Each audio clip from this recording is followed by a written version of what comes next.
మన ముకుందాలో Christmas and new year offer విఏపై ఫ్లాట్ 10% తగ్గింపు. వివరాలకి సంప్రదించండి. నమస్కారం. మాఘపురాణం 3వ అధ్యాయంలోకి వచ్చాం. ఈ 3వ రోజు పారాయణలో ఏం చెప్తున్నారో విందాం.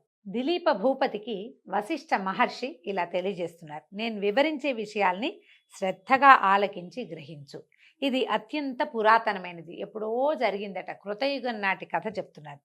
ఒకనాడు వింధ్యాచలము మరియు హిమాచలము మధ్య ప్రాంతంలో కరువు కాటకాలు వచ్చి ప్రజలు చాలా ఇక్కట్లకి లోనయ్యారు. ఈ కరువు కాటకాలు వస్తాయా కృతయుగంలో అంటే? ఉన్నాయటండి. అప్పుడు కూడా తాగడానికి నీరు కానీ తినడానికి తిండి కానీ లేక ప్రజలు కటకటలాడిపోయారు. పశువులకు సరైన మేత లేక నశించిపోసాగాయి. ప్రజలు ఆర్థిక బాధలతోటి అలమటించిపోయారు. ఇంకా వారేమి యజ్ఞయాగాదులు క్రతువులు చేస్తారు? యజ్ఞం యాగం దానం ఎప్పుడు చేస్తామండి? మనకు అబండెన్స్ ఉంటే, బాగా డబ్బులు అవకాశాలు ఉంటే అప్పుడు బోల్డన్ని చేస్తాం. లేకపోతే ఏం చేస్తాం? ఉపవాసం తప్పిస్తే ఇంకేమీ చేయలేకపోతాం. అయితే దేవతార్చనలు కానీ ధర్మకార్యాలు కానీ జరగలేదు ఆ కాలంలో. అడవులందు తపస్సు చేసుకునే మునీశ్వరులు కూడా ఈ కరువు కాటకాలకి తట్టుకోలేక వలసపోవటం మొదలుపెట్టారు. మునీశ్వరులు వీళ్ళంతా ఏమిటి, వీళ్ళకి ఏదో కొద్దిగా నివర్ధాన్యాలు అవి పండేవి, ఏదో కొంచెం వండుకునేవారు. భిక్ష లభించేది అపారంగా. అంటే ప్రజలు గనక ధనధాన్యాలతో తొలుతొగుతూ ఉంటే వాళ్ళ దగ్గర నుంచి యజ్ఞయాగాది క్రతువులకి కావలసిన సంభారాలు వచ్చేవి. ఋషీశ్వర్లకి మునీశ్వర్లకి కావాల్సిన భిక్ష కూడా లభించేది. వాళ్ళ దగ్గర ఏం లేదు, వాళ్ళు వీళ్ళకేం పెడతారు? వీళ్ళకి పెట్టలేకపోయారు. దాంతో మునీశ్వర్లు కూడా వలస వెళ్ళిపోవటం మొదలుపెట్టారట.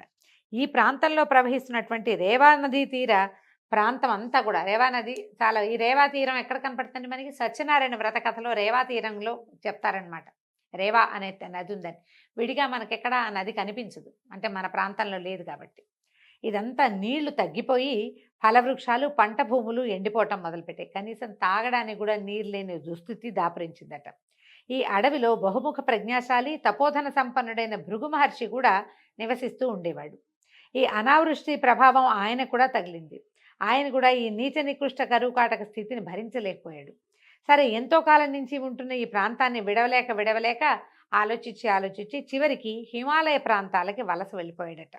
ఈ హిమాలయ పర్వత ప్రాంత పడమటి దిక్కున ఒక కొండచర్య ఉంది. ఈ కొండచర్య అక్కడున్న కైలాస పర్వతానికి కొంచెం సమీపంలో ఉందట. కైలాసానికి దగ్గరలో ఉంది. హిమాలయ ప్రాంతం అంతా మంచుతో కప్పబడి ఉండటం వల్ల కైలాస పర్వతం వెండి కొండలాగా ప్రకాశిస్తూ ఉండేది.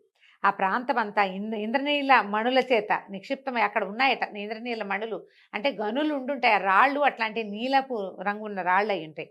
వాటి కాంతితోటి ఆ నీలపు రంగు కాంతిపడి తెలుపు మరింతగా మెరుస్తూ ఉండేదట. ఈ కొండ వద్దకి తరచుగా మహర్షులు, జ్ఞానులు, సిద్ధులు, తపోశక్తి సంపన్నులు ఇత్యాదులంతా వచ్చి శ్రీమన్నారాయణ్ణి భక్తిభావాలతో స్తుతించి వేణోళ్ళ కొనియాడి ఆధ్యాత్మిక చింతనలో మునిగిపోయేవాళ్ళు. అంటే విష్ణు భక్తులు వచ్చి తపస్సు చేసుకునేవాళ్ళు. కైలాసం పక్కనే ఇది. యక్ష కిన్నర కింపురుషాది గంధర్వులందరూ విహారానికి ఈ ప్రాంతానికే వచ్చేవాళ్ళట.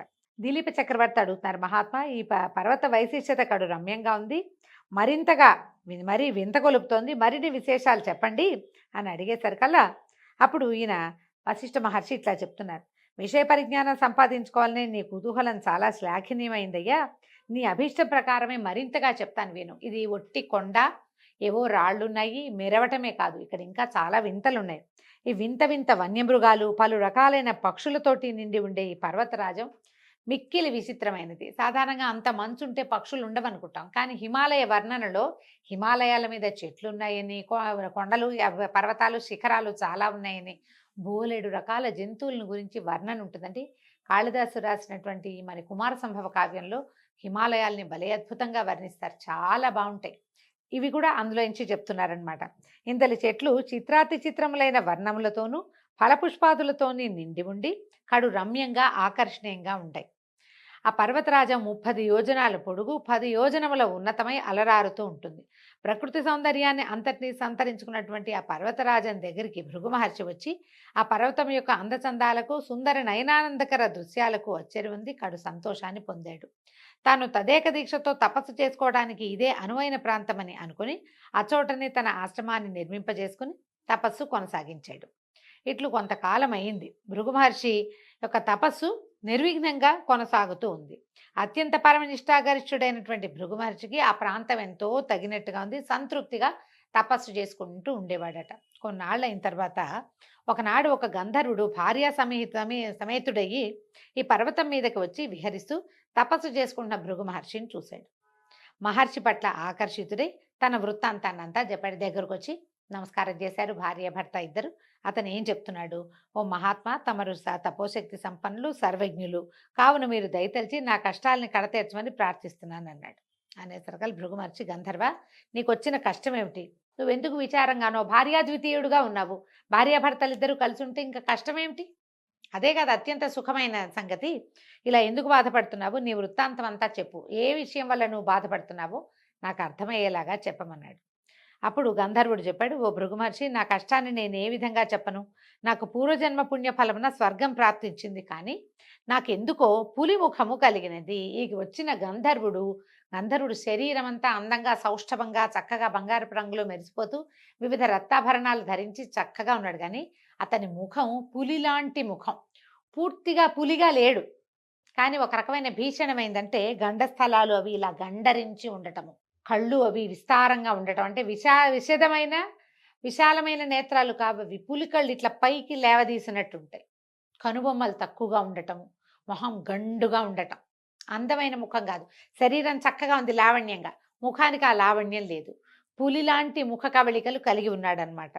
ఈ పులి ముఖంతో బాధపడుతున్నాను. నాకు ఈ దురవస్థ ఎందుకు కలిగిందో తెలీదు. నేను చేసిన పాపం ఏమిటో నాకు బోధపడదు. మిగిలినవన్నీ బాగున్నాయి, నా భార్య కూడా చాలా బాగుంది అంటున్నాడు. ఈ పులి మొహంతో చాలా బాధలు పడుతున్నాను. ఎవరికి నా మొహం చూపించలేను. నన్ను చూసిన వాళ్ళంతా నేను పులినని పలకరించరు. మామూలుగా నడిచెళ్ళినా కూడా. ఈమె నా భార్య అత్యంత రూపలావణ్యాలు కలిగింది, మిక్కిలి గుణవంతురాలు, మహాసాధ్వి. అత్యంత పైగా నా వికృత రూపం వల్ల నేను అందరికీ దూరం అయిపోతుంది. ఈమె సాధ్వే, ఆ అమ్మాయి నాతోటే ఉంటుంది. ఈమె నాతో ఉండటం వల్ల ఆమె కూడా ప్రపంచంతో సంబంధం లేకుండా పోతుంది. అదొక బాధగా ఉందన్నమాట. నాకు ఈ రూపకారణాన్ని తెలిపి దాని నివారణోపాయం కూడా తెలపమని వేడుకుంటున్నానని పదే పదే ప్రార్థించాడట. గంధర్వుని వృత్తాంతము, అతని దీనాలాపాలు విని అతని వికృత రూపాన్ని చూసినటువంటి భృగు మహర్షి హృదయం ద్రవించింది. తన హృదయాన్ని ఎవరో కలచివేసినట్టు అయిపోయిందట. వికృత రూపంలో ఉన్న ఆ గంధర్వునికి ఎట్లాగైనా తన శక్తి కొలది సాయం చేయాలని నిశ్చయించుకుని, ఓ గంధర్వ కుమార, నీవు మిక్కిలి దురదృష్టవంతుడివి, భాగ్యహీనుడివి. నీ అదృష్టహీనత వల్లే నీకు ఈ దురవస్థ కలిగింది. మనిషిని కుంగదీసేవి మూడు: ఒకటి పేదరికము, పాపము, దురదృష్టము. ఇవి కుంగదీస్తాయి బాగా.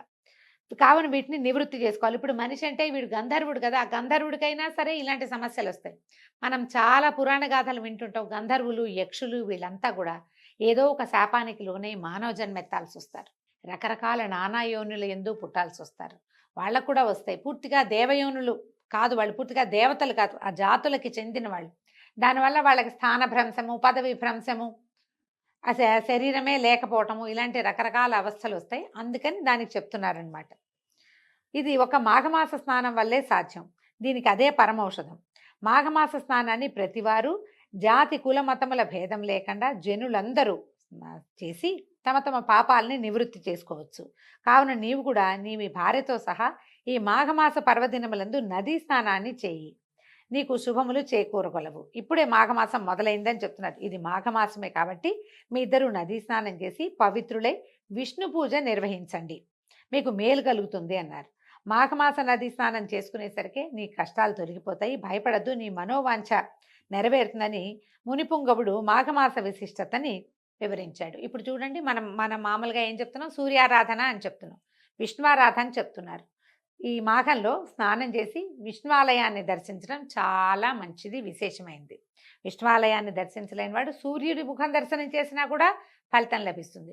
నెల రోజుల పాటు రోజు పొద్దున్నే లేచి స్నానం చేసి సూర్యుడి ముఖం చూడండి. మీ ముఖ వర్చస్సులో ఎలాంటి మార్పు వస్తుందో మీకే తెలుస్తుంది.